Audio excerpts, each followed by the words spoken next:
Halo teman-teman, balik lagi bersama kontenku. Untuk teman-teman yang baru nonton konten ini dan baru melihat konten ini, silakan teman-teman untuk klik tombol subscribe-nya dan juga tombol loncengnya. Kakak tunggu dalam waktu 3 detik ya. 1, 2, dan 3. Oke, kakak anggap kalian sudah mensubscribe. Bagi yang sudah mensubscribe, silahkan teman-teman untuk like, comment, and juga share ya.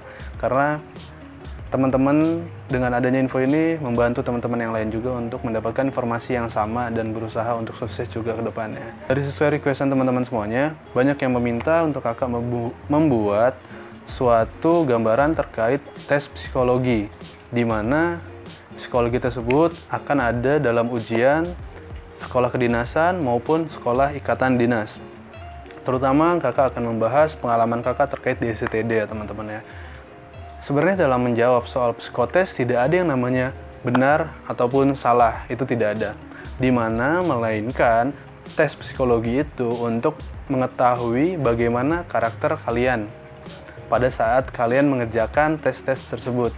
Jika dirasa cocok dan sesuai dengan kriteria yang sudah ditentukan oleh instansi tersebut, maka kalian bisa lolos. Bisa saja kalian menjawab dengan jujur dan benar, tetapi karakteristiknya itu tidak sesuai dengan instansi yang kalian ambil. Itu bisa saja terjadi. Jadi bukan terkait benar ataupun salah ya teman-teman. Oke teman-teman, selanjutnya kita akan membahas terkait panduan terkait psikotes itu sendiri ya. Nah, untuk yang pertama biasanya ada yang namanya tes intelijensi, di mana tes intelijensi itu untuk mengetahui IQ kita ya teman-teman. Nah, mungkin teman-teman udah banyak yang tahu deh tuh tes intelijensi itu seperti apa aja. Nah, contohnya seperti ini teman-teman. Jadi sebenarnya ada banyak banget tes intelijensi ya teman-teman ya. Jadi itu semua bisa kalian pelajari dengan latihan. Kakak nggak bisa ngasih contohnya karena itu terlalu panjang dan memakan waktu untuk membuat kontennya. Tetapi kalian bisa belajar hal tersebut dengan membeli bukunya maupun kalian belajar di Google. Karena apapun itu sekarang di Google udah ada ya teman-teman. Jadi tergantung teman-teman untuk menjelasinnya, belajarnya seperti apa. Kalian harus punya waktu untuk belajar terkait intelijensi ya teman-teman. Yang kedua, ada tes warteg. Nah, tes warteg ini seperti konten yang sudah kakak pernah upload, itu kakak sudah ada. Silakan teman-teman untuk membuka link tersebut, kalian tonton konten itu, caranya seperti apa, dan disitu udah ada penjelasan ya teman-teman ya. Jadi kita lewati untuk tes warteg ini. Lalu yang ketiga, nah untuk tes yang ketiga ini ada namanya tes koran ataupun tes Pauli teman-teman ya.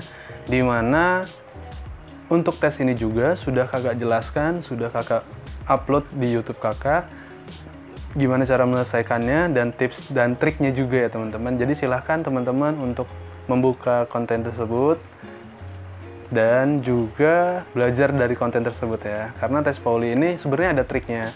Ada triknya dan kakak hafal banget triknya itu kayak gimana. Jadi silahkan teman-teman belajar dulu ya. Jadi misalkan nggak tahu silahkan komen di bawah. Nah, sedikit info lagi terkait tes Pauli ataupun tes koran ya teman-teman. Dimana untuk tes Pauli dan koran ini, kalau di konten kakak kemarin kan ukurannya kecil, ya, ukuran contohnya kecil. Tetapi pada aslinya itu dia besar seperti lebar seperti koran, makanya itu disebut tes koran. Itu menjadi tantangan juga buat teman-teman dalam melakukan pekerjaan. Itu tantangan juga buat teman-teman dalam menyikapi tekanan. Jadi teman-teman harus sebisa mungkin teliti. Jadi jangan terburu-buru untuk mengerjakannya dan jangan terlalu cepat juga dan jangan terlalu lambat juga. Kalian harus mempertahankan grafiknya, cara mengerjakan kalian. Oke? Itu sebenarnya yang bakal dilihat dari tim penguji nanti ya. Lanjut lagi ke tes yang keempat. Untuk tes yang keempat, ini juga sudah kakak jelaskan di konten kakak, yaitu terkait menggambar pohon ya teman-teman. Silahkan teman-teman cek lagi di konten kakak dan membuka link tersebut untuk mengetahui tesnya. Jadi sama aja sih sebenarnya. Intinya gambar kalian itu jangan banyak coretan, harus profesional, lengkap, dengan akar, batang, daun, jika bisa dengan buahnya sekalian, dan tidak terlalu besar dan tidak terlalu kecil. Kalian harus menyesuaikan dengan gambar kertas yang kalian nanti akan dikasih dari tim pengujinya teman-teman ya. Lalu yang kelima ini ada yang namanya menggambar orang dengan profesi yang bebas kalian pilih. Begitu juga dengan tes ini sudah kakak jelaskan di konten kakak yang sebelumnya. Itu tips dan triknya sudah kakak jelaskan, silahkan teman-teman buka lagi ya teman-teman. Semoga bermanfaat buat teman-teman semuanya. Yang keenam, nah, yang keenam juga sama, terkait menggambar rumah, pohon, dan juga orangnya, itu sudah kakak jelaskan, jadi silahkan skip. Teman-teman lihat konten kakak yang sebelumnya, pasti kalian bisa. Oke, kita lanjut lagi ke inti pembahasannya teman-teman ya. Yang pertama, dalam melaksanakan tes psikotes, kalian diperlukan ketenangan yang baik, dimana teman-teman jangan grogi, jangan frustasi, bingung nanti mengerjakannya gimana. Coba dengan hati yang tenang, sifat yang tenang, dan perasaan yang tenang, itu akan membantu teman-teman untuk mengerjakan soal tersebut. Ingat, daya tahan dan stabilitaslah itu yang akan menjadi nilai teman-teman. Jadi, grogi tidak perlu. Semoga teman-teman berhasil ya. Untuk kisi-kisi yang kedua, kalian harus banyak latihan. Kalian harus banyak latihan mulai dari menggambar, tes intelijensinya. Silakan apapun itu kalian cari di Google, karena di Google sudah ada semua ya teman-teman. Jadi jangan sampai kalian nggak bisa belajarnya nanti dan tidak bisa mengerjakan tes tersebut, karena banyak banget dari teman-teman yang kurang belajarnya atau latihannya dari tes intelijensinya itu teman-teman. Jadi tetap harus belajar ya. Yang ketiga, persiapan. Dimana persiapan, kalian harus mempersiapkan semuanya, mulai dari pensil raut, hindari penggunaan tip X dan penghapus pensil, lakukan sarapan terlebih dahulu sebelum kalian melaksanakan, dan buang air kecil maupun besar, karena tidak ada toleransi untuk para peserta calon pendidikan, itu mau sarapan dulu atau kalian mau buang air dulu, karena itu bisa mengganggu semuanya. Yang selanjutnya adalah kalian harus berdoa dan juga kalian harus sholat ya teman-teman. Biar kalian semuanya dalam melaksanakan ujian tersebut ya lancar dan aman dan bisa lolos tentunya. Yang kelima, itu biasanya nanti teman-teman akan merasakan yang namanya tegang maupun otak, pikiran, tangan, baik badan semuanya itu bakal teman-teman akan merasakan yang namanya tegang.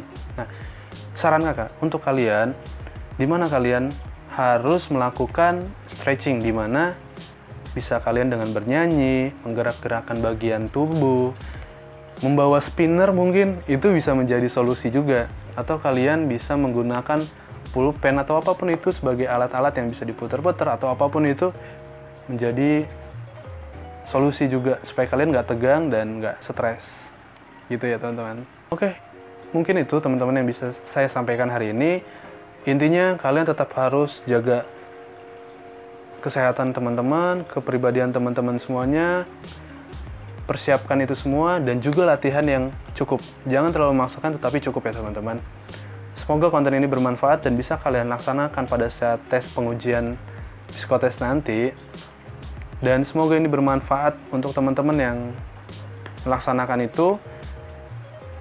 Sekali lagi, klik like, komen, share, dan juga subscribe ya teman-teman ya, karena dengan itu bisa membantu channel ini juga untuk lebih baik lagi ke depannya, dan untuk bisa membantu teman-teman juga mendapatkan informasi yang lebih baik dari sebelumnya. Mungkin itu yang bisa saya sampaikan. Kedepannya kakak akan bikin konten lagi. Silahkan teman-teman komen apa yang perlu kakak buat lagi setelah ini, apakah itu tes kesehatan atau apapun itu, silahkan komen. Jadi nggak usah ragu, kita keluarga di sini, teman-teman yang mau daftar ke SCTD terutama ketika masuk akan menjadi adik kakak juga, silahkan. Sekian yang bisa kakak bantu dan bisa kakak share. Kedepannya kakak akan melanjutkan konten ini lagi. Terima kasih dan sukses selalu.